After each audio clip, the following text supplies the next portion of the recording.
Meus irmãos, a paz do Senhor, alegria estar aqui mais uma vez para juntos estudarmos a palavra de Deus. Queremos aproveitar a oportunidade e desejar a você que tem nos acompanhado um feliz ano novo, em nome do Senhor Jesus Cristo. Que Deus continue abençoando você e toda a sua família. Queremos aproveitar também de início para justificar aos nossos irmãos a ausência do evangelista Jadson. Eu tinha dito que ele voltaria provavelmente nesta lição, mas infelizmente ele precisou se ausentar do departamento da Escola Bíblica Dominical para tratar da saúde, que os irmãos possam continuar orando por ele e, permitindo Deus, assim que possível, ele voltará a cooperar conosco. Hoje nós vamos estudar a lição de número 2, prevista para ser aplicada nas manhãs de domingo, de 11 de janeiro de 2026. O tema da nossa lição é o Deus Pai.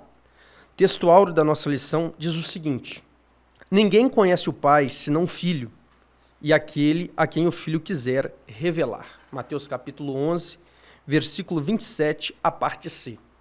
A nossa verdade prática nos diz que conhecemos a identidade, os atributos e a glória de Deus Pai por meio da revelação de Cristo e da ação do Espírito Santo. A nossa leitura bíblica em classe se encontra em dois textos bíblicos, Mateus capítulo 11, versículo 25 a 27, e João capítulo 14, versículo 6 a 11, e nos diz assim: naquele tempo, respondendo Jesus, disse: graças te dou, ó Pai, Senhor do céu e da terra, que ocultaste estas coisas aos sábios e instruídos e as revelaste aos pequeninos. Sim, ó Pai, porque assim te aprouve. Todas as coisas me foram entregues por meu Pai, e ninguém conhece o Pai, e ninguém conhece o Filho, senão o Pai, e ninguém conhece o Pai, senão o Filho, e aquele a quem o Filho quiser revelar. Disse-lhe Jesus: eu sou o caminho, a verdade e a vida, e ninguém vem ao Pai, senão por mim. Se vós me conhecesseis a mim, também conhecerias a meu Pai, e já desde agora o conheceis e o tendes visto. Disse-lhe Filipe: Senhor, mostra-nos o Pai, o que nos basta. Disse-lhe Jesus: estou há tanto tempo convosco, e não me tendes conhecido, Filipe? Quem me vê a mim, vê o Pai. E como dizes tu, mostra-nos o Pai? Não crês tu que eu estou no Pai e que o Pai está em mim? As palavras que eu vos digo, não as digo de mim mesmo, mas o Pai que está em mim é quem faz as obras. Crede-me que estou no Pai e o Pai em mim. Crede-me, ao menos por causa das mesmas obras. Com alegria recebemos aqui, mais uma vez, nosso auxiliar de trabalho, irmão Gabriel, professor da nossa EBD. Meu irmão, está com oportunidade para sua saudação e suas notas introdutórias. Meus irmãos, a paz do Senhor, quero cumprimentar a todos. É uma alegria estarmos aqui em mais esta lição, ao lado do evangelista Rafael, ao lado do evangelista Ellison. Que Deus continue abençoando a cada um. Meus irmãos, estamos diante de um trimestre e de uma aula desafiadora. É por isso que nós precisamos nos dedicar e buscar a Deus em oração e na dedicação da leitura bíblica e de materiais de apoio. Deus, ele é incognoscível. O que isso quer dizer? Que ele não pode ser conhecido tão somente pela razão. Deus, ele é muito grande, ele é tremendo. Pseudo Dionísio diz que nós não podemos falar de Deus em plenitude porque nós não conhecemos ou não temos acesso à essência de Deus. Outro irmão, chamado Mackintosh, diz que os nomes de Deus são manifestações antropomórficas de Deus. O que tudo isso quer dizer? Que Deus, ele é muito grande, que Deus, ele é tremendo, e que nós, através da leitura da palavra de Deus, nós, através do estudo das Sagradas Escrituras, da EBD, nós podemos conhecer um pouco de quem é Deus, mas nós não conseguimos entender na plenitude quem é Deus ou ter essa compreensão. É por isso que muitos têm dificuldade, às vezes, ao estudar a Trindade, porque é algo que pode parecer complexo, mas com a ajuda do Espírito Santo, nós vamos conseguir. Romanos capítulo 11, versículo 34 a 36 diz: porque quem compreendeu o intento do Senhor? Ou quem foi o seu conselheiro? Ou quem lhe deu o primeiro a ele, para que lhe seja recompensado? Porque dele, e por ele, e para ele são todas as coisas. Glória, pois, a Deus, a ele, eternamente. Ao falar de Deus, nós estamos falando de um Senhor, que vai além daquilo que nós podemos entender. Mas nessa aula nós falaremos do Deus Pai, E através da sua palavra, da revelação do Filho e da ajuda do Espírito Santo, nós conseguiremos entendê-lo. Meus irmãos, é uma alegria também receber aqui mais uma vez Evangelista Hélio. Meu irmão está com a oportunidade para a sua saudação e suas notas introdutórias.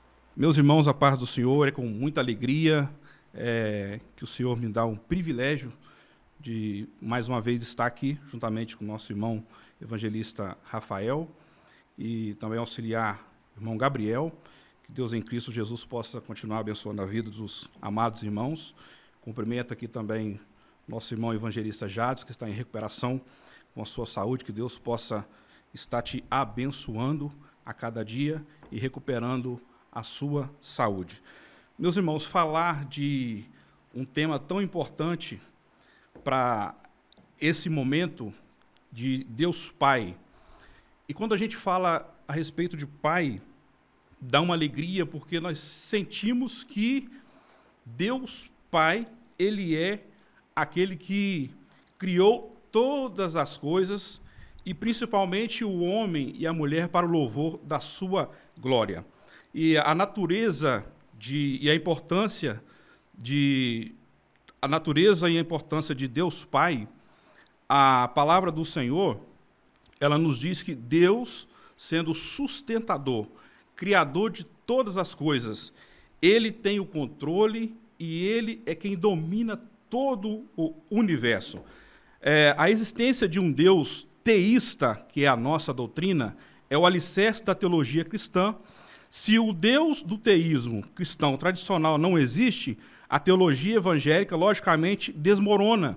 Tentar construir uma teologia sistemática evangélica sem o fundamento do teísmo tradicional é o mesmo que querer levantar uma casa sem uma estrutura. Essa é a nossa doutrina, a existência de um Deus teísta, que é o alicerce da teologia cristã. Que Deus em Cristo Jesus possa estar abençoando todas as nossas vidas e nós iremos dar sequência na lição Evangelista Rafael. Meus irmãos, palavra-chave da nossa lição, Pai. Se você que me ouve teve um pai, um bom pai presente na sua vida, você não tem dificuldade de entender esta figura paterna a respeito de Deus. Mas, infelizmente, alguns não tiveram a mesma sorte, pois tiveram pais ausentes ou talvez tiveram pais ruins. Mas a ideia de Deus como pai é a ideia de um Deus que ama seus filhos, protege seus filhos, cuida dos seus filhos. Mas lembre-se, só pode se amar a Deus de pai quem se comporta como filho. Só pode orar o Pai Nosso se você tem uma conduta de filho e se você considera os outros que são da sua mesma fé como seus irmãos. E para ser filho de Deus existem alguns requisitos. Eu vou citar apenas 3. Primeiro, Mateus 5,9. Bem-aventurados os pacificadores, porque eles serão chamados de filhos de Deus. O Filho de Deus promove a paz e não a contenda. Segundo, Romanos 8,14. Todos que são guiados pelo Espírito de Deus, estes são filhos de Deus. O Filho de Deus é conduzido pelo Espírito Santo. E terceiro, 1 João 3,9. Aquele que é nascido de Deus não peca. Isto é, o Filho de Deus, ele não vive na prática do pecado. Meus irmãos, vamos então ao primeiro tópico da nossa lição, a identidade de Deus, o Pai. E no subtópico 1 nós temos o Pai é o único Deus verdadeiro. Irmão Gabriel? Meus irmãos, no Antigo Testamento, Deus ele se revela como um único Senhor. Nós conhecemos o chamar judaico. Ouve Israel, o Senhor, nosso Deus, é o único Senhor. Deuteronômio 6, capítulo 4. Nós sabemos o porquê disso.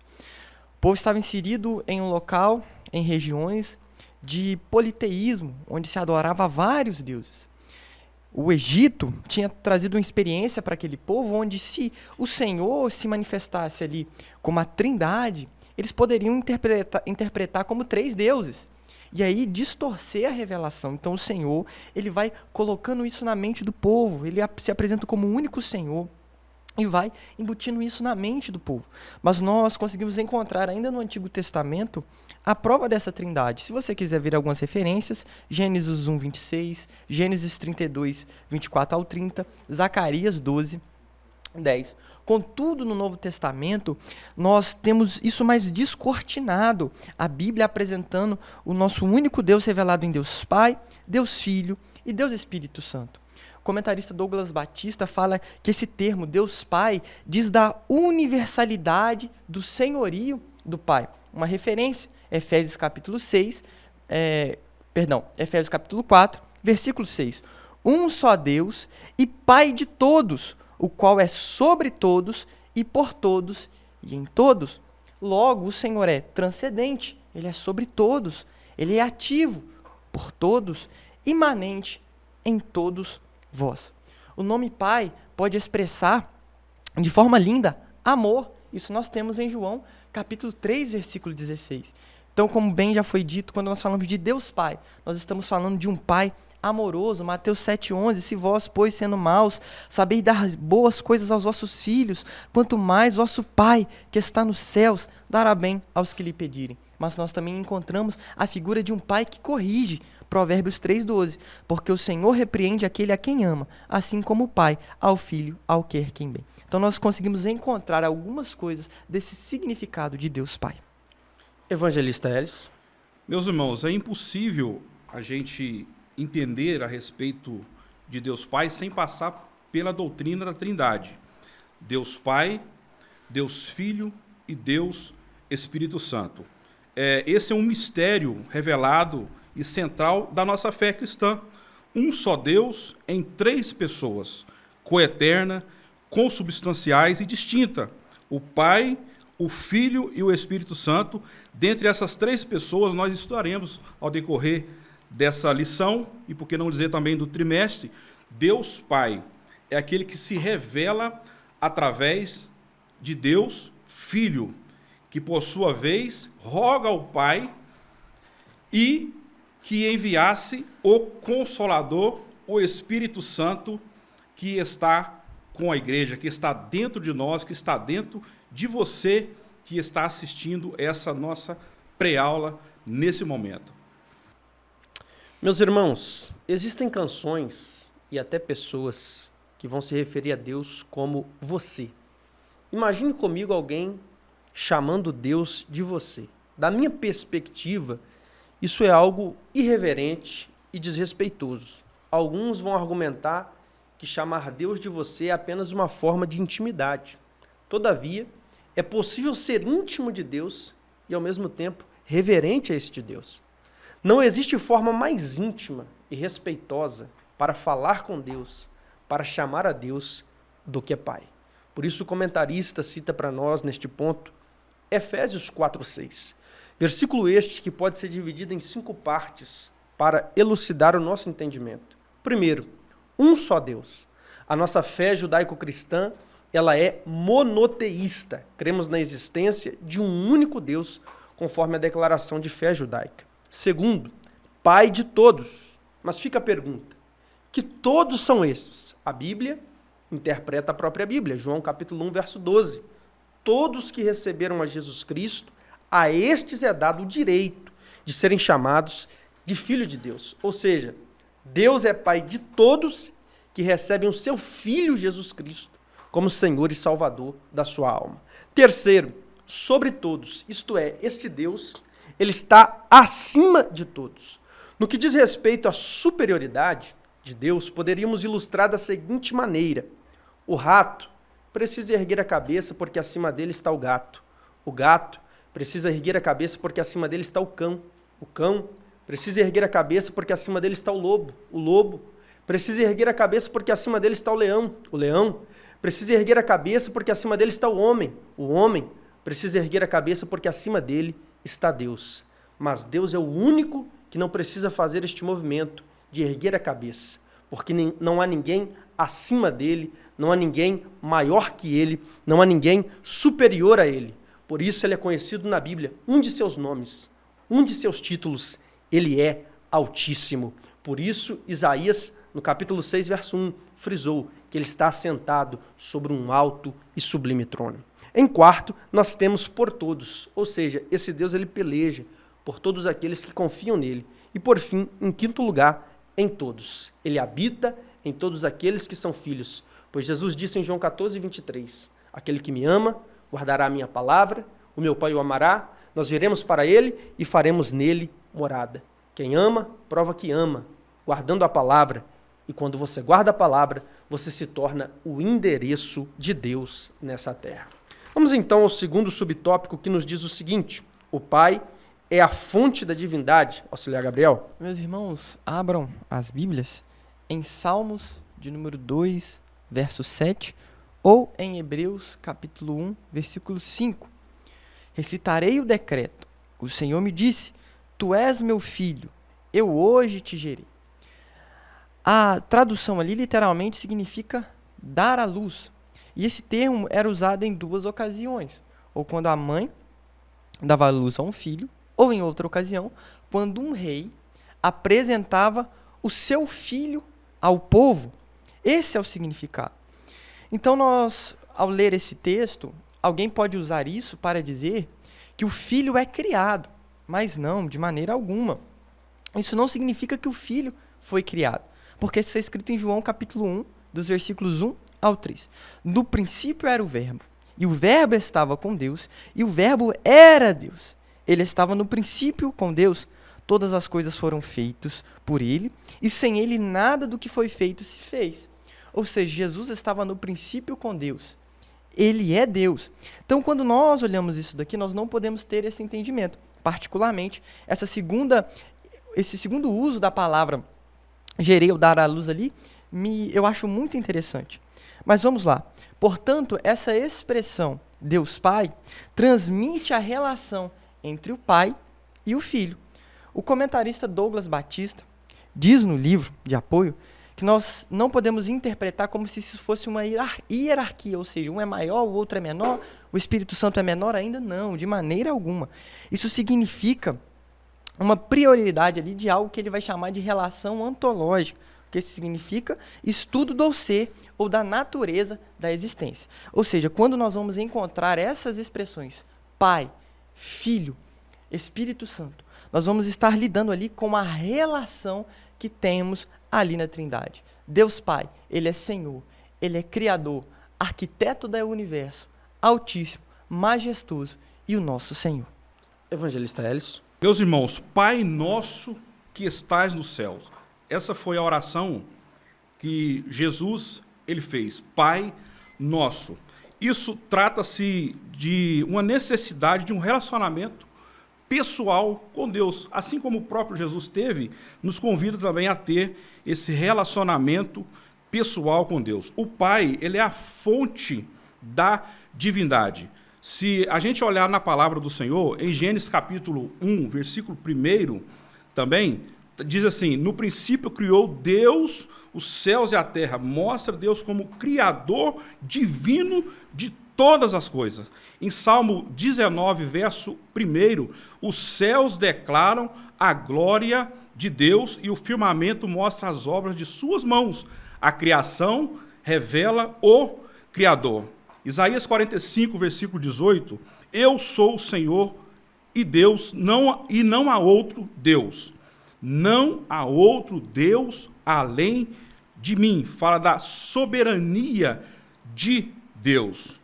E João também, no princípio era o verbo, e o verbo estava com Deus, e o verbo era o próprio Deus. E Romanos, capítulo 1, versículo 20, às vezes a gente pode pensar assim, mas e aqueles irmãos que futuramente virão, eu já estou até profetizando que eles serão irmãos nossos, aqueles que Jesus Cristo, em sua oração sacerdotal, observa que ele orou até mesmo para aqueles que o Pai haveria de mandar. Olha só essa conexão. Ah, mas e os índios, as tribos indígenas, aonde o evangelho ainda não chegou? E como que se justifica? Romanos capítulo 1, versículo 20, na verdade, não se justifica. Por quê? Pois os seus atributos invisíveis, seu eterno poder e a sua natureza divina têm sido visto claramente desde a criação do mundo, sendo entendido por meio das coisas criadas, para que os homens sejam indesculpáveis. A natureza declara as obras do Criador. Então, não haverá desculpa. Ainda é tempo, você que está ouvindo, você que pode levar para a sua classe, e os alunos que absorverem essa palavra, leve essa palavra para fora de dentro da classe, dizendo que ainda é tempo de reconhecer e vir para o Senhor, porque ainda há lugar. O céu está preparado e o Senhor quer nos levar para junto dele, e aí nós conheceremos Deus Pai.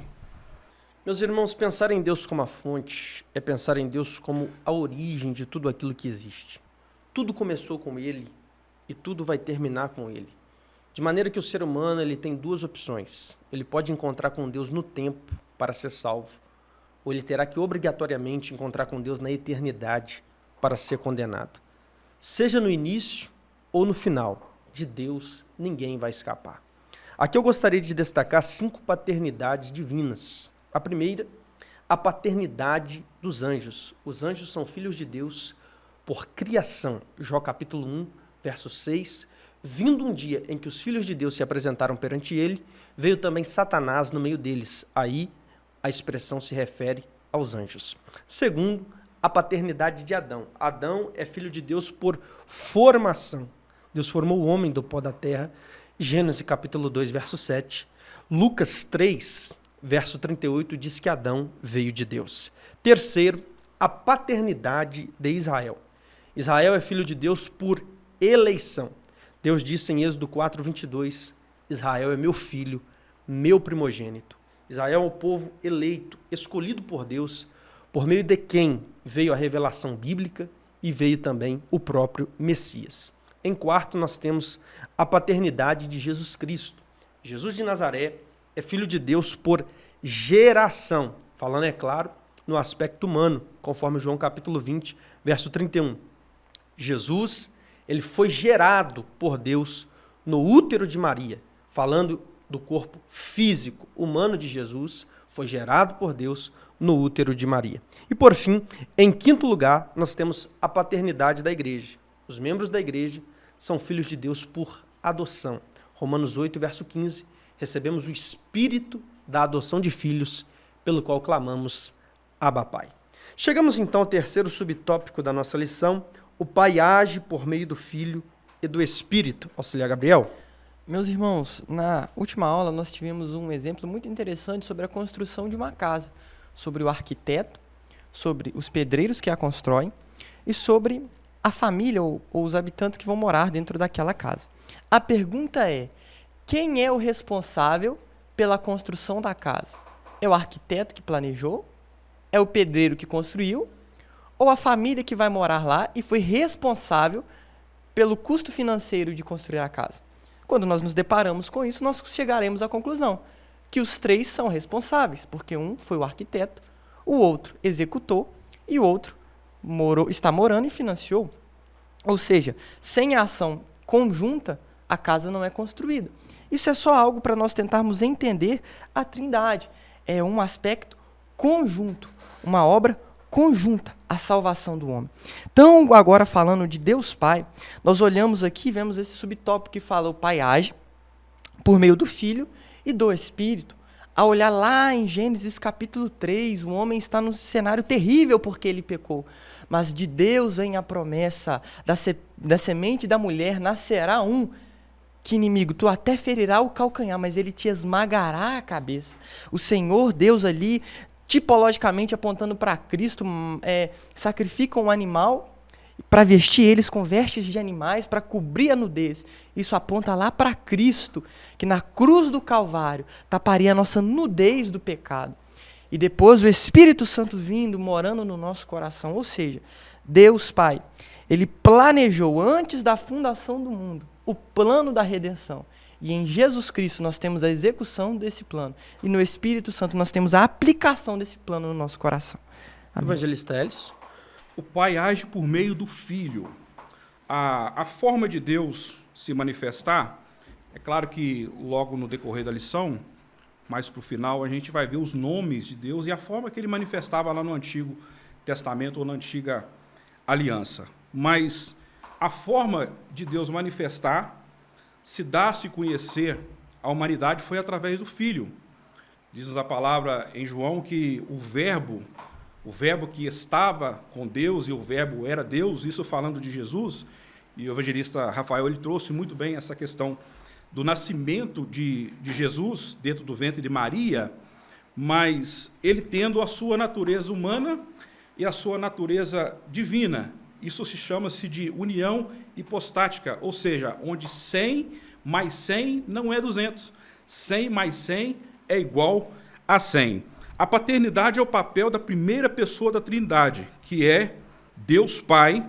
Assim o Pai opera por meio do Filho e por meio do Espírito Santo. Então, ele respeita essa ordem. E eu noto, eu vejo ao ler a Bíblia Sagrada, as Escrituras, as Santas Escrituras, eu observo que Jesus, em todo o tempo, ele respeitou isso. Ele respeitou essa paternidade, né, tendo Deus como Pai, e ele sendo também o próprio Deus, né, e posteriormente, depois ele, que é assunto ao céu, ele roga ao Pai que envie o Consolador, para quê? Para que se consumasse essa obra no projeto da salvação. Então, uma natureza não atropela a outra. É claro que teve um momento que, por que não dizer o momento que Jesus estava na cruz, que ele exclamou, e aquele ladrão que estava do seu lado falou, se tu és Deus, desce daqui, salva-te e nós também. E ele poderia resolver de outra forma, mas não, mas ele respeitou a paternidade e veio para cumprir a sua missão. Missão essa que é morte e morte de cruz, e eu glorifico a Deus porque ele cumpriu isso até o final, nos dando o direito de quê? De ter a salvação na pessoa bendita de Jesus Cristo. E isso, porque ele obedeceu, ele foi obediente, não implica nenhuma inferioridade. Eles estão no mesmo grau, pessoas distintas, né, porém na mesma essência e respeitando um ao outro, trabalhando em uniformidade para cumprir o projeto com a humanidade, na qual inclui você. Meus irmãos, na administração divina, isto é, na maneira como Deus decidiu se revelar a nós, uma pessoa divina se manifesta como Pai, outra pessoa divina se manifesta como Filho e uma terceira pessoa divina se manifesta como Espírito Santo. É uma unidade na pluralidade, sem confundir a identidade. Unidade, porque Deus é um só. Pluralidade, porque Deus é 3 pessoas. E identidade, porque uma é a pessoa do Pai, outra a pessoa do Filho e outra a pessoa do Espírito Santo. E estas pessoas não podem ser confundidas. É lógico que explicar isso não é fácil, pois aqui é o humano tentando explicar o divino, é o finito tentando explicar o infinito. Todavia, nós podemos entender, à luz da revelação bíblica, que cada pessoa divina teve um papel distinto no plano da redenção. O Pai elaborou o plano, o Filho executou o plano. Foi Jesus que disse isso em João 17, verso 4. Orando ao Pai, ele disse, eu glorifiquei-te na terra, tendo consumado a obra que tu me deste a fazer. Cristo fez a obra, mas esta obra veio do Pai. Ou seja, o Pai fez o plano, o Filho executou o plano e, por fim, o Espírito Santo aplica este plano salvífico em nossos corações. Poderíamos citar muitas referências, entre elas, Tito 3,5, somos salvos pela lavagem da regeneração e da renovação do Espírito Santo. João capítulo 3, verso 5, aquele que não nascer da água e do Espírito não pode entrar no reino de Deus. É o Espírito Santo que aplica a salvação em nossos corações. Perceba então que a nossa redenção, ela é uma interação das 3 pessoas divinas, de maneira que rejeitar a doutrina da Trindade se constitui uma heresia de perdição, porque sem Trindade não há salvação. Chegamos então ao segundo tópico da nossa lição, o Pai revelado em Cristo. E no subtópico 1 nós temos o Pai se revela aos humildes, irmão Gabriel. Salmo 138, verso 6. Ainda que o Senhor é excelso, atenta para o humilde, mas ao soberbo conhece-o de longe. Ou seja, nós temos aqui mais uma prova de que nós precisamos ser humildes, porque do soberbo Deus está longe. E isso é uma humildade uns para com os outros, mas também com o próprio Deus. Porque nós vemos muitos por aí querendo mandar em Deus Pai. Eu determino, eu mando, eu faço, e acha que Deus é nosso garçom, mas Deus não é. Nós que precisamos prosseguir em conhecer ao Senhor, somos nós que precisamos buscar ao Senhor dia após dia.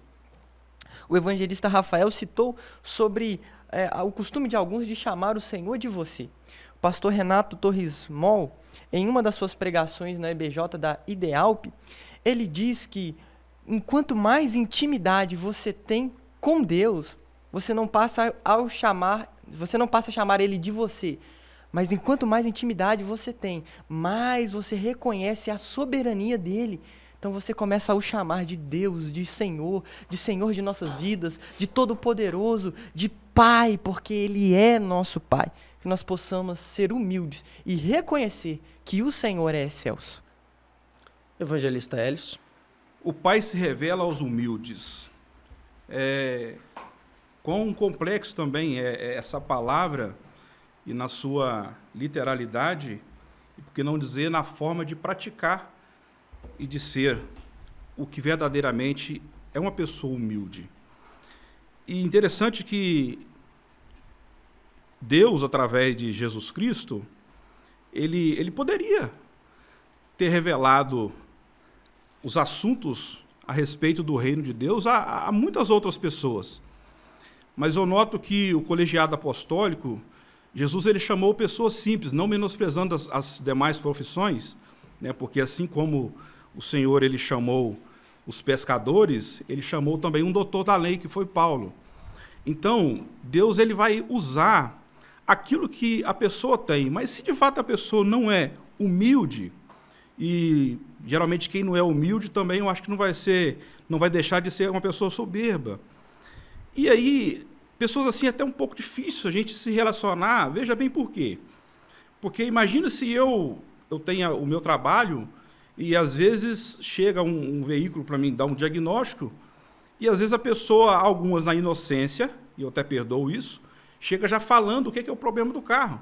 E porque eu, que estudei mais de 25 anos e estou iniciando ainda, me considero dessa forma, e tenho um pouquinho de conhecimento de causa, e às vezes a pessoa fala dessa forma e acaba eu pensando, né? Poxa, essa pessoa não está sendo nem humilde, se assim eu posso dizer.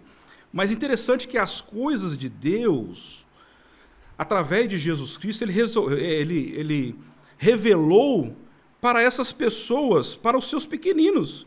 Olha só o que diz a palavra: ocultaste essas coisas aos sábios e aos instruídos. E Jesus, na sua forma de humildade, de servo, olha só, certa feita ele encontra com um jovem, e o jovem fala assim: bom mestre. Olha o que o próprio Jesus, ele poderia falar assim: não, de fato eu sou bom mesmo. Mas ainda que ele seja, ele não ficava demonstrando isso. E o próprio Jesus fala assim: bom é só o meu Pai. Bom é só o meu Pai. Então, eu quero estar nessa classe dos humildes para que o Senhor, Deus, possa revelar essas coisas que não revela aos demais, aos sábios, intitulados sábios, né? E ele se revela a nós para quê? Mas tudo para a honra e para a glória do seu precioso nome. Então, seja humilde. Pensa aí o que de fato é humildade, pesquisa, como deve ser, se você realmente está sendo humilde ou não, para ser receptível às coisas de Deus. Meus irmãos, o Pai se revela aos humildes. Por isso Jesus também disse em Mateus 11, 28, aprendei de mim, que sou manso e humilde de coração. Perceba onde a humildade está, no coração. Então, é possível ter um carro do ano, mas ser humilde. É possível morar numa mansão e ser humilde. É possível ser rico e ser humilde. Porque a humildade não está em coisas. A humildade está no coração daqueles que querem se parecer com Jesus de Nazaré. E além de receberem revelação divina, eu quero destacar aqui ainda mais 3 benefícios da humildade. Primeiro, a atenção de Deus. Salmo 138, verso 6. Ainda que o Senhor é excelso, isto é, o mais sublime, o mais excelente, ele atenta para o humilde, porém o soberbo ele conhece de longe. E existe uma razão para Deus conhecer o soberbo de longe. É porque o soberbo está longe de Deus e Deus está longe dele. Enquanto o soberbo só consegue a distância de Deus, o humilde consegue a atenção de Deus. Segundo, a honra. Provérbios 18, verso 12, a Bíblia diz que diante da honra vai a humildade. Ou seja, a humildade vai na frente e a honra vem logo atrás. Porque conforme 1 Pedro 5,6, aquele que se humilha debaixo da potente mão de Deus, a seu tempo Deus exaltará. Terceiro, nós temos a graça. Tiago 4, verso 6. Deus resiste aos soberbos, mas dá graça aos humildes. Enquanto o soberbo só consegue a resistência de Deus, o humilde recebe a graça de Deus. É bom lembrar que humildade é uma característica de Cristo, conforme Mateus 11, 28. Mas a soberba é uma característica do diabo, pois Paulo diz em 1 Timóteo 3, verso 6, que o presbítero que vai ser constituído, ele não pode ser um neófito, ele não pode ser um novo convertido, para não acontecer dele se ensoberbecer e cair na condenação do diabo. Portanto, é você que decide, sabendo que o soberbo se parece com o diabo, mas o humilde se parece com Jesus de Nazaré. É você que decide com quem você quer se parecer. Chegamos ao segundo subtópico. O pai se faz conhecer pelo filho, irmão Gabriel. Meus amados irmãos, para começar este subtópico, quero ler esse versículo maravilhoso da palavra de Deus. O autor aos Hebreus, inspirado pelo Espírito Santo, diz: havendo Deus antigamente falado muitas vezes e de muitas maneiras aos pais pelos profetas, a nós falou-nos nesses últimos dias pelo Filho. Oh, louvado seja o nome do Senhor. Outro versículo, João capítulo 3, versículo 13. Ora, ninguém subiu ao céu, senão o que desceu do céu, o Filho do homem que está no céu. Então, meu amado irmão, quer conhecer Deus Pai? Siga o conselho que o próprio Jesus disse para Filipe. Olhe para Cristo através da revelação de Cristo, do sacrifício de Cristo e da palavra, que é Cristo, do Verbo encarnado. Ou outra coisa maravilhosa, nós conhecemos João capítulo 12, João capítulo 1, versículo 12, mas a todos quanto receberam, deu-lhes o poder de serem feitos filhos de Deus, aos que creem no seu nome. Ou seja, quando eu creio no Filho, sigo suas palavras, eu me torno filho de Deus. Então, que nós possamos conhecer a Deus Pai, olhando para a figura e para a revelação, para o sacrifício de filho, porque muitos dizem conhecer o Pai, mas infelizmente negam o Filho, e infelizmente isso não é possível, uma visão distorcida. Mas quando nós buscamos conhecer a Deus verdadeiramente, nós reconhecemos o Filho e o sacrifício, porque o sacrifício de Cristo é plano do arquiteto do universo, o nosso Deus soberano e maravilhoso. Evangelista Hélios. O Pai se fez conhecer o Filho. Cristo afirma que o conhecimento do Pai é mediado exclusivamente por Ele. Vai falar de intimidade entre o Pai e o Filho. Ou seja, os desejos do Pai, eles se completam no Filho que está executando a obra que veio, que o Verbo, né? O Verbo se encarnou e Ele veio e habitou entre nós. Ninguém conhece o Pai senão o Filho, a quem o Filho o quiser revelar. Então, às vezes, a gente está falando de Pai, e é claro que parece ser uma figura tão distante, por ser criador e sustentador do universo, e a gente, quando começa a estudar a respeito de Deus Pai, a gente não conseguimos mensurar a grandeza desse Deus. Mas um Deus tão grande que se fez revelar através de Jesus Cristo, e muitos viram a glória de Deus Pai através de Jesus Cristo. Só é possível conhecer a Deus por meio do Filho. Ele é o único mediador entre Deus e os homens. Sem Cristo, olha só que interessante, sem Cristo, qualquer tentativa de conhecer o Pai será incompleta ou distorcida e fadada a erro e idolatria. E o que é idolatria? Eu classifico idolatria tudo aquilo que toma o lugar de Deus. Então, se o próprio Jesus, quando ele foi ensinar os seus apóstolos e discípulos a orarem, ele falou o quê? Olha, Pai Nosso. Quando você orar, vai pedir ao Pai em meu nome. Nome de quem? De Jesus. Orando, pedindo em meu nome, se for de acordo com a vontade de Deus Pai e Deus Filho e Deus Espírito Santo, será concedido. Mas voltando aqui a falar um pouquinho de idolatria, idolatria, irmãos, é tudo aquilo que toma o lugar de Deus. Então, se tem alguma coisa que está tomando o seu tempo, tomando o lugar de Deus na sua vida, é idolatria. Não é somente prostrar perante uma imagem, como está escrito lá no Antigo Testamento, no Decálogo, que é os 10 mandamentos, não prostrarás perante outro Deus, não farás imagem escultura.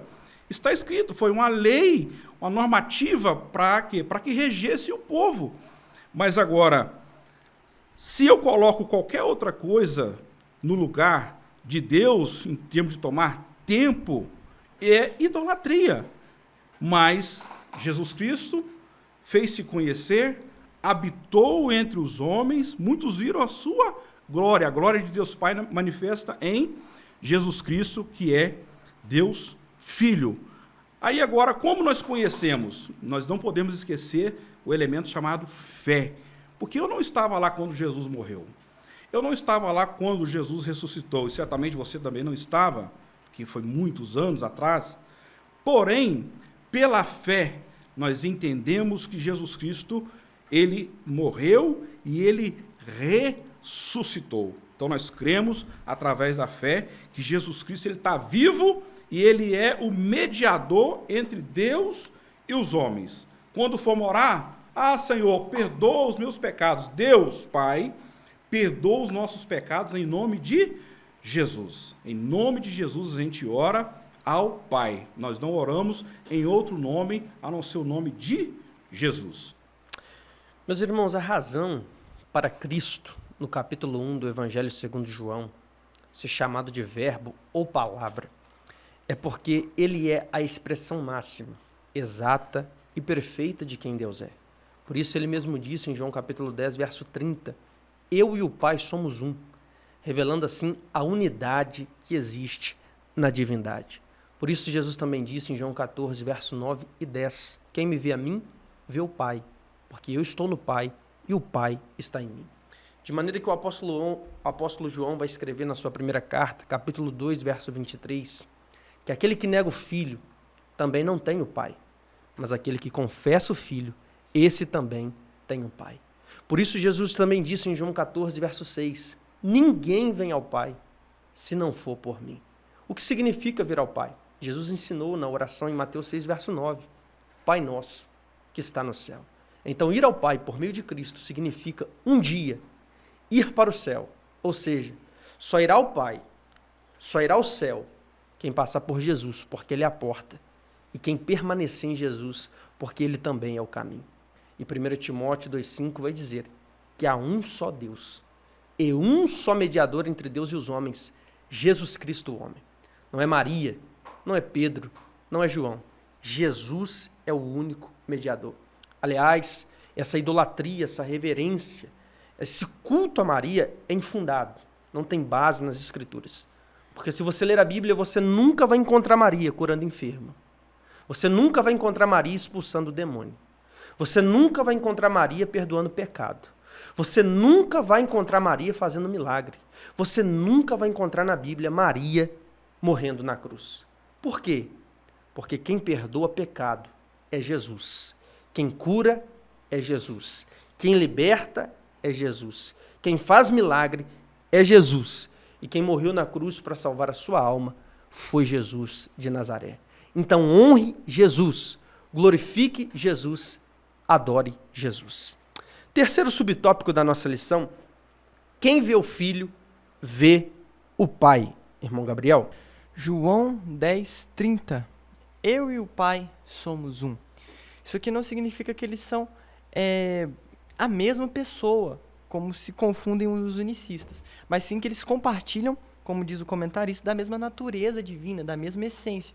Nós vamos nos lembrar lá de Jesus, quando foi falar do Espírito Santo, eu rogarei ao Pai que envie outro Consolador. O outro ali, né, nós poderíamos ter duas palavras ali, ou héteros ou elos, elo. Quando nós falamos héteros, é outro diferente, elos é outro igual. Então é a mesma substância. Para nós exemplificarmos o que nós encontramos aqui, né? E olha o que o Senhor fala. Jesus diz que era para crer nele, porque as obras dele e do Pai eram a mesma, que ele fazia as obras do Pai. Então nós até entendemos, né, aquilo que de Deus pode se conhecer, nós conhecemos através do Filho, da revelação do Filho. Então nós louvamos ao nome do Senhor Jesus. Porque quem vê o Filho vê o Pai, não porque são a mesma pessoa, mas porque compartilham da mesma natureza, da mesma essência e das mesmas obras, da mesma natureza.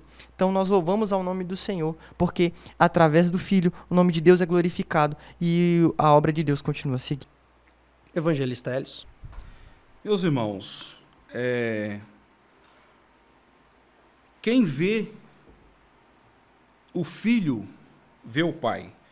Foi um assunto discutido entre Jesus e Filipe, que ouvia-se falar de Pai, Pai, Pai, mas houve uma curiosidade dele de saber quem de fato era o Pai.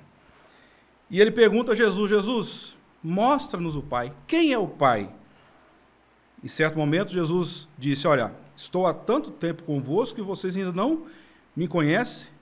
E nesse versículo específico, Jesus disse: olha, se você vê a mim, você está vendo também o Pai. Jesus é a perfeita expressão do Pai, o qual, sendo o resplendor da sua glória e a expressa imagem da sua pessoa. Aqui vai falar de unidade entre o Pai e o Filho, e em essência e também inseparável. Jesus disse, como o auxiliar irmão Gabriel já disse, que ele e o Pai, em João 10:30, é um só, né? Não significa que são a mesma pessoa, mas que partilha da mesma natureza divina. E eu quero finalizar aqui na revista. Olha só que interessante. Quem que opera? A obra, as palavras e o caráter de Jesus são expressão direta e ação do Pai, que opera por meio do Filho, e o Filho age em total comunhão com o Pai. Conhecer Jesus é desfrutar da presença do Pai, e eu quero acrescentar aqui, na revista, conhecer o Espírito Santo é desfrutar da presença do Pai e do Filho. Olha que interessante. O comentarista colocou que conhecer Jesus é desfrutar da presença do Pai. Sim, de fato, no momento que o Espírito Santo ainda não tinha sido derramado, que isso se cumpriu em Atos dos Apóstolos capítulo 2, né, que foi uma grande festa, e o Espírito Santo desceu e foi derramado em sua plenitude. Conhecer Jesus é desfrutar da presença do Pai, mas conhecer o Espírito Santo, você vai desfrutar da presença de Jesus e você vai desfrutar também da presença do Pai. Aí eu faço uma pergunta: como que a gente vai receber o Espírito Santo? Se você aceitar Jesus Cristo como seu único e suficiente Salvador, você vai receber um selo, você vai ser selado pelo Espírito Santo. E aí o Espírito Santo, ele vai te mostrar, vai revelar as coisas de Jesus e também assuntos pertinentes ao Pai. Que Deus abençoe e você possa buscar a presença do Espírito Santo, pois assim você vai poder desfrutar de tudo aquilo que Jesus Cristo e o Pai, sendo um, ele pode oferecer para aqueles que professam a sua fé na pessoa bendita dele, Jesus Cristo. João 10:30, Jesus diz: eu e o Pai somos um. Isso implica que o Pai sempre estava junto com ele, o Pai não o deixava, o Pai não o abandonava.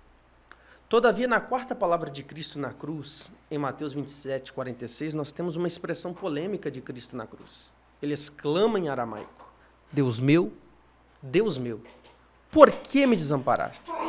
Tem sido debatido ao longo da história o que significam de fato essas palavras de Cristo. Porque em Josué capítulo 1, verso 5, Deus disse para Josué, um homem pecador como eu e você, mas Deus disse a Josué, eu nunca te deixarei e nunca te desampararei.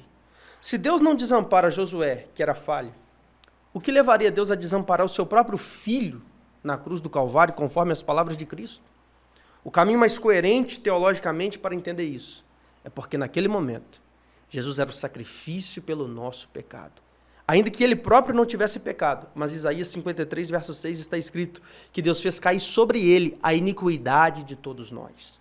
2 Coríntios 5, 21, Paulo usa uma expressão ainda mais forte, dizendo que ele que não conheceu o pecado, se fez pecado por nós. E só existe uma coisa capaz de separar o ser humano de Deus, conforme Isaías 59, verso 2, e é o pecado. Isso é para que você valorize a tua salvação, para que você não fosse desamparado por Deus eternamente. Deus desamparou o seu filho por um momento na cruz. Porque se o Pai ampara o seu filho na cruz, você seria desamparado eternamente. Se Jesus Cristo tivesse descido da cruz, nós teríamos que subir para ela. Se Jesus Cristo tivesse descido da cruz, nós desceríamos ao inferno por toda a eternidade.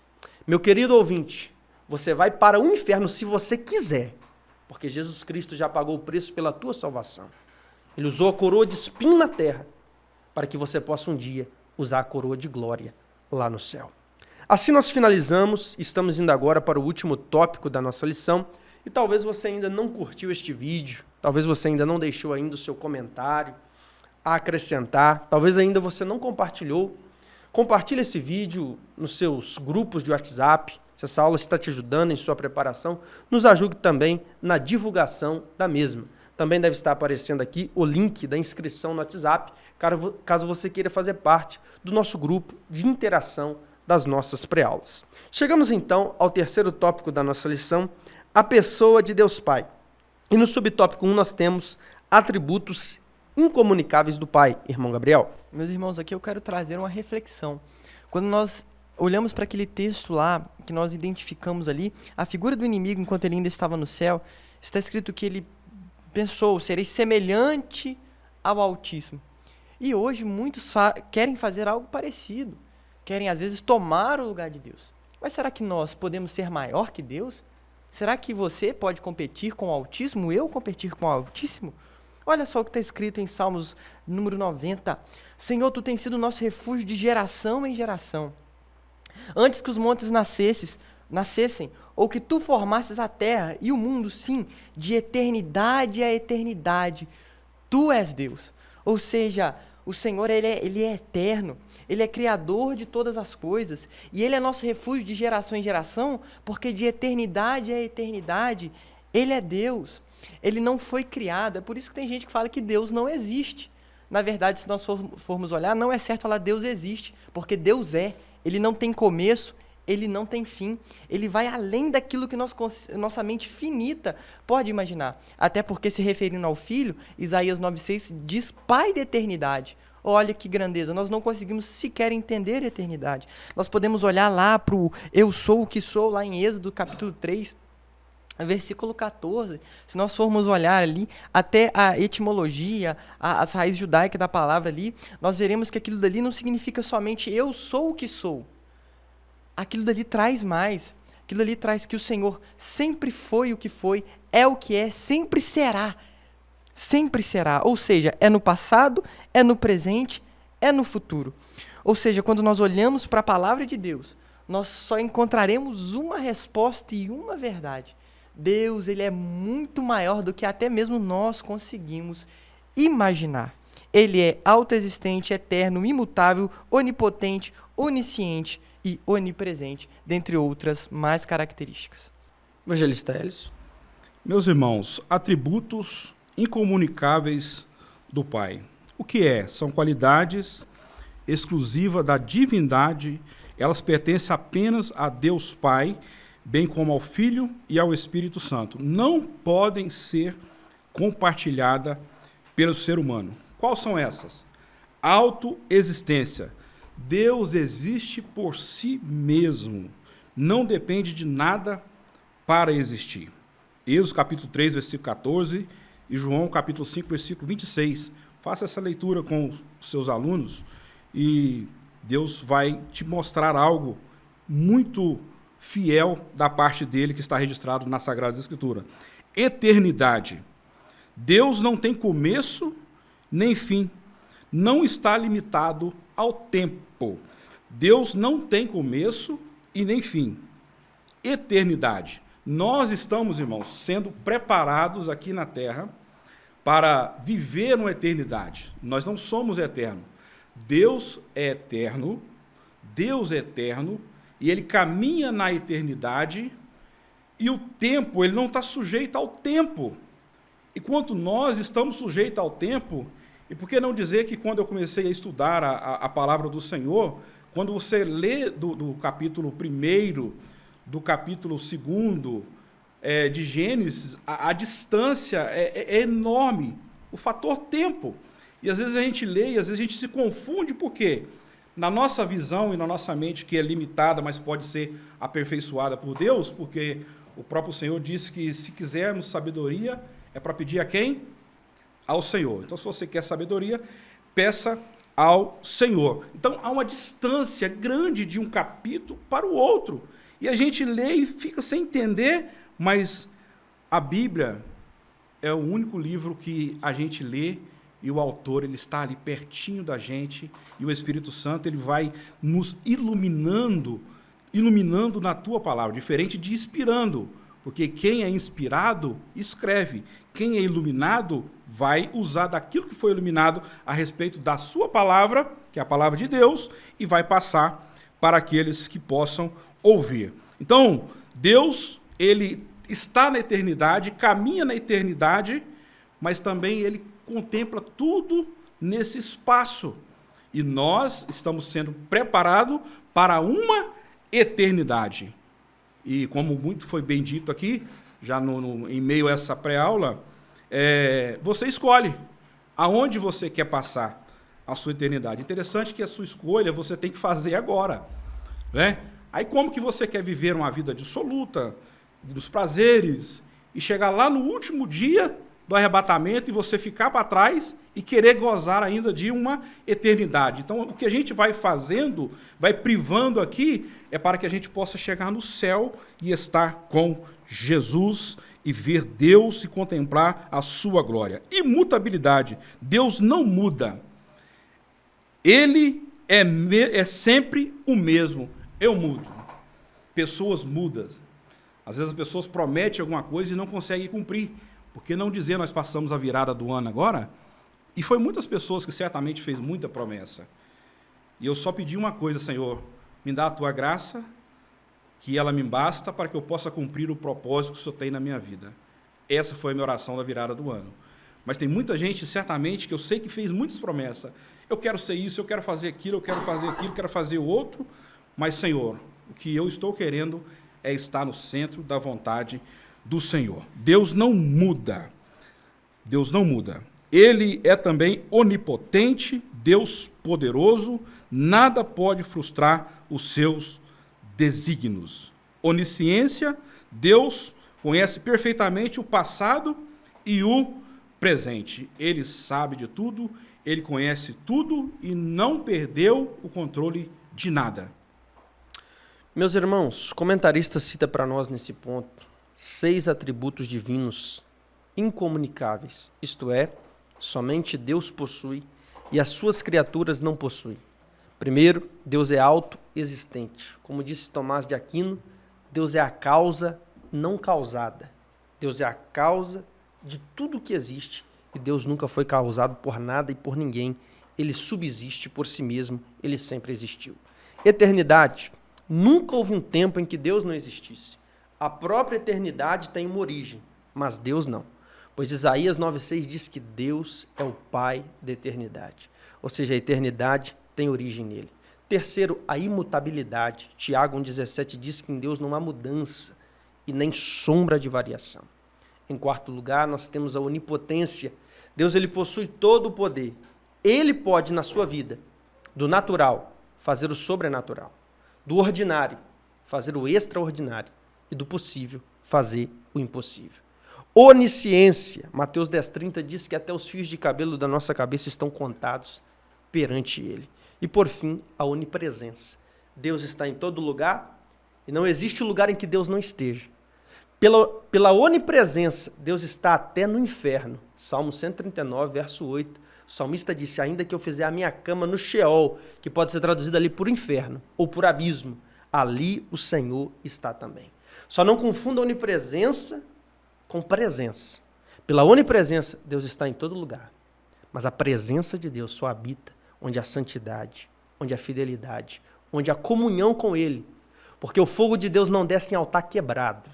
O azeite do céu não é colocado em vaso sujo. E a presença de Deus não habita em casa bagunçada. Chegamos então ao segundo subtópico, atributos comunicáveis do Pai, irmão Gabriel. Meus irmãos, esses atributos aqui nós precisamos ter. Porque se nós estamos em comunhão com Deus, em oração, na leitura da palavra, nós precisamos. Isso não é opcional, nós precisamos nos parecer com Deus. Quando nós olhamos aqui em João 14, nós olhamos promessas maravilhosas do Senhor. Aquele que ama a Deus, guarda os mandamentos dele, guarda a palavra. Então o Senhor nos promete ainda, se alguém me ama, guardará a minha palavra, e meu Pai o amará, e viremos para ele e faremos nele morada. Como é que o Senhor pode morar dentro de nós e nós não nos parecermos com ele, não termos o fruto do Espírito? Lá em Gálatas, como o Senhor está comigo e eu não me pareço com ele. Nós precisamos buscar conhecer a Deus até nos parecermos com Ele dia após dia. Lembra que eu falei que Jesus faz as mesmas obras do Pai? Né? Aqui o Senhor fala algo semelhante de novo, só que agora para nós. Olha o que está escrito, João 14:12. Na verdade vos digo que aquele que crê em mim também fará as obras que eu faço, e as fará maiores do que estas, porque eu vou para meu Pai. Ou seja, agora o Senhor Jesus está comunicando também que nós podemos fazer obras semelhantes a dele. Louvado seja o nome do Senhor. Evangelista Elis. Atributos comunicáveis. Nota-se que Deus, em todo o período da história, desde lá do Éden, ele quis se relacionar e comunicar com o ser humano. Porque não dizer Adão, que era a primícia da criação, a coroa da criação. E Deus ele nunca deixou de comunicar com o seu povo. É interessante que, quando falamos dessa comunicação, desses atributos comunicáveis, que são qualidades divinas, de uma forma que Deus compartilha com a sua criatura, ainda de maneira limitada. Por que limitada? Quando a gente fala a respeito da bondade, que é um dos atributos de Deus, bondade. Bondade não é só de ser bom, porque Deus é bom, né? E a gente fala que, de fato, Deus é bom e a gente pode viver dessa bondade.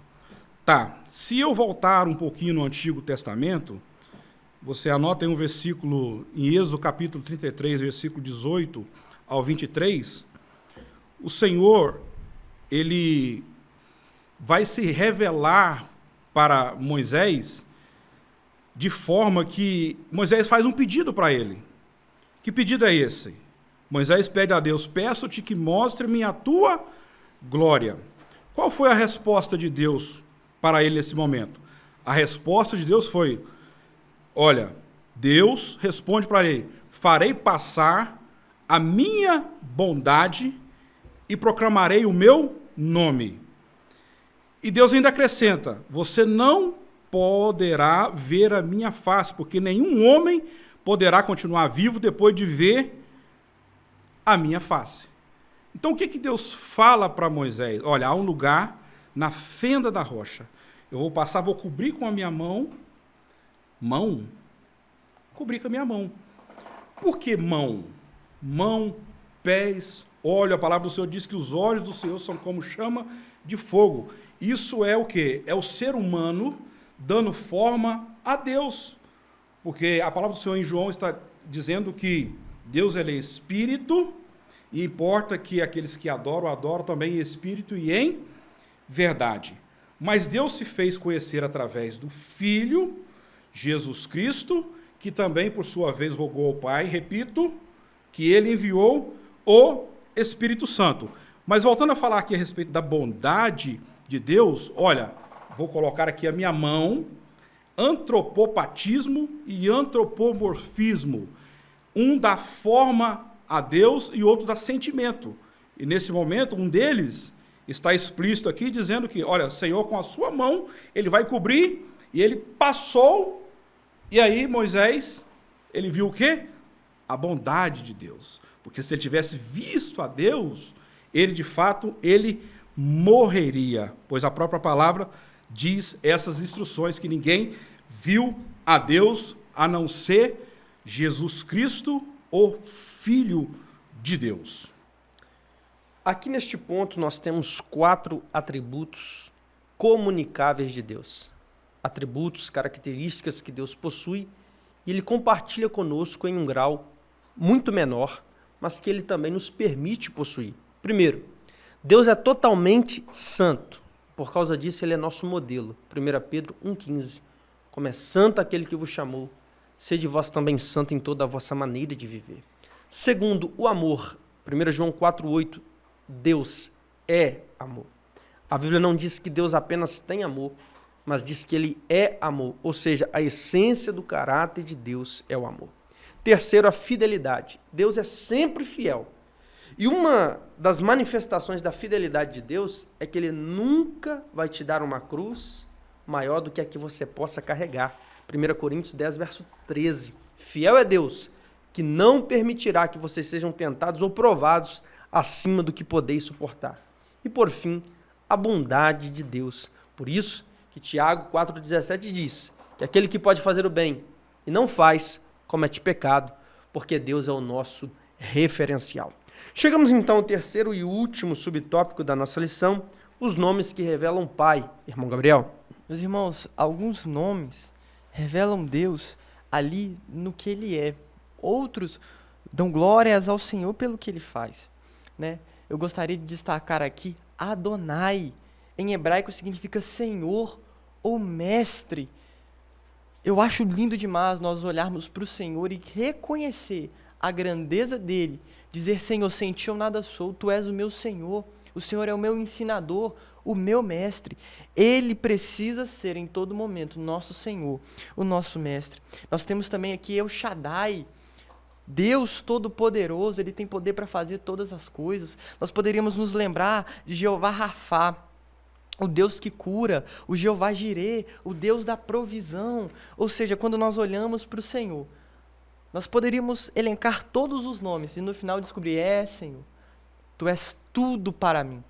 Porque não há nada que fuja do controle dEle, não há nada que fuja do poder dEle. Ele é o Deus que opera todas as coisas, tem todo o poder, Ele é nosso Senhor. E é por isso que cada dia mais nós precisamos nos derramar, nos quebrantar perante os pés dEle e reconhecer a soberania e grandeza de Deus. Evangelista Helios. Os nomes de Deus não se trata apenas da sua identificação, mas revela a sua natureza, obra e virtude. Salmo 9:10. O nome Elohim, em Gênesis, capítulo 1, e também o seu versículo 1, apesar do plural, reafirma o monoteísmo. E nós somos monoteísta. Nós temos um só Deus, né, que se manifestou em 3 pessoas distintas. Deus Pai, Deus Filho e Deus Espírito Santo. Mas assim como Deus ele manifestou no Gênesis e passou um período de tempo, ele manifesta também a Moisés. E Moisés ele questiona, quando eu chegar lá no faraó para libertar o povo do Senhor, o que eu vou dizer? Ele disse, olha, o eu sou. No hebraico são as letras e a pronúncia Yud-Re, Vav-Re. Yud-Re, Vav-Re. Eu sou o que sou. Você vai chegar lá e, logicamente, quando você pronunciar essas palavras, eles vão entender de qual Deus você estará falando. E eu faço uma pergunta para você. Qual Deus você tem servido? A Mamon, que é o dinheiro? Qual Deus? Santo o Santo verdadeiro, que é o Deus, Jesus Cristo, que é o nosso Senhor e Salvador, o Espírito Santo, mas o Espírito Santo, sim, porque se são 3 pessoas, se você ora e o Espírito Santo leva a sua oração a Deus, você ora em nome de Jesus e Deus ele dá as respostas. É Ele que nos justifica. Nós não somos perfeitos, estamos buscando a perfeição em Cristo Jesus. Mas quando nós clamamos a Ele, nós sabemos o Deus que nós servimos. Então, se estudamos desde o Antigo Testamento, Elohim, El Shaddai, e são vários nomes, e possivelmente, de repente, vai ficar aqui o tetragrama dos nomes de Deus, El Shaddai, cada um deles tem o seu significado. El Shaddai, Elion, e assim vai. Deus Jireh, o provedor, aquele que provê. Está difícil para você? Clama a Jeová Jireh. Então, são os nomes comunicáveis de Jesus, que é revelado através do Pai. São esses nomes que revelam o Pai. Todos esses nomes você pode fazer menção, como o evangelista Rafael muito bem disse, com respeito e com reverência. E eu finalizo aqui dizendo, sabe por que nós conseguimos chegar na presença de Deus? Através do sacrifício do sangue de Jesus Cristo.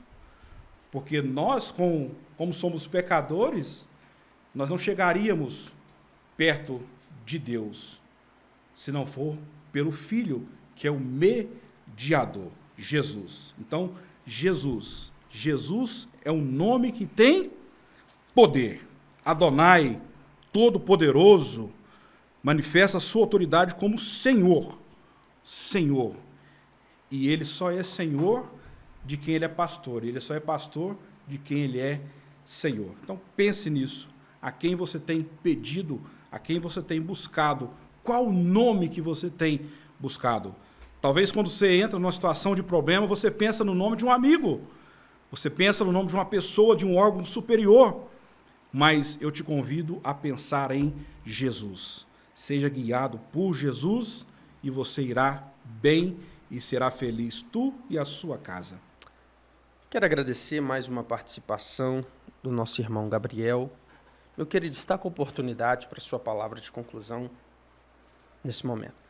Meus irmãos, foi uma alegria muito grande estarmos aqui, que nós possamos a cada dia buscar mais ao Senhor, na palavra dEle, e adorar, exaltar o nome do nosso Deus. Deus Pai, Deus Filho, Deus Espírito Santo. Para finalizar, quero deixar um texto muito conhecido, Oséias 6,3.